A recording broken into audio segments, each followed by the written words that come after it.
Smart পাট শিল্পের বাংলাদেশ, সেই পাটের সুদিন ফিরিয়ে নিয়ে আসার জন্য আজকে আমরা এখানে বসেছি। আমাদের যে বিষয়গুলো, কেন পাট আমাদের সোনালী আঁশ পিছিয়ে গেল, সেই কথাগুলো পর্যালোচনা করার জন্য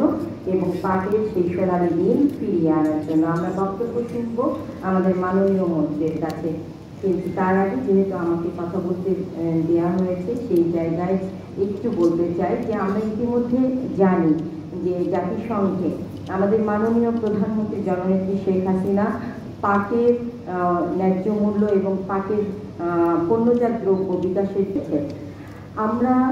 দেখেছি যে পাটের এই দর নেমে যাওয়া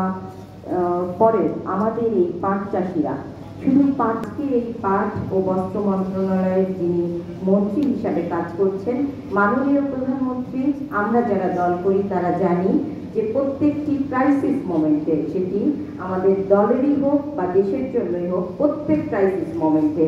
যাকে এগিয়ে দিয়েছেন মানসিকতার সাথে, সেই হত্যাকাণ্ডের পর যিনি প্রথম গিয়ে সমঝোতার মাধ্যমে